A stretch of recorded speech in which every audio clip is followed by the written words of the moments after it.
I know it's been a few weeks since I've done a video on this truck, but I assure you we are going to finish it. It's been sitting in the shop here just kind of collecting dust, but I want to show you what's going on, and hopefully we have it painted in a week or two.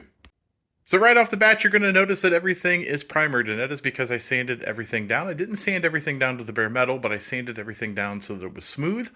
I filled in any dents or dings that were in the panels just to kind of make the finish look a little bit better. It's not perfect, but it's really nice. It's going to look really good when we're done. Of course, in the previous videos, we did fix the rockers and the quarter panels, and those turned out great. I did use some paintable seam sealer as well in all of the cracks just to kind of seal everything up. And on this side, you can see these cab corners and rocker panels look awesome as well because, well, they've been replaced.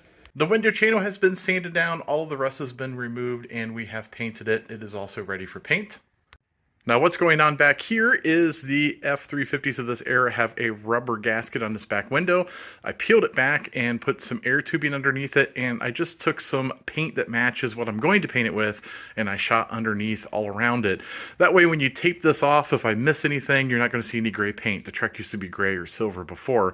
This will hide it a little bit. We're going to sand all this back down again, but the whole point was to get paint behind the rubber gasket. I did not get any paint underneath it. I don't really care. When the bed's on here, you won't see it. So if any of the silver paint shows, it's just not going to matter. That utility bed comes all the way up to here. Now, today's paint is going to be, well, about the cheapest paint you could buy. It is tractor and truck implement paint. It's an oil-based enamel paint. It's actually pretty good paint for what it is. I think it's a little better than Rust-Oleum paint, probably not by much.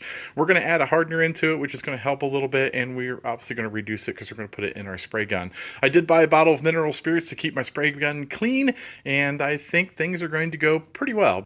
Comment down below if you think we're going to be able to pull this off and make this truck look semi-respectable. I think it's going to look just fine, so don't forget to like and subscribe. Take a look at some of my other videos, and at the very least, you might be entertained.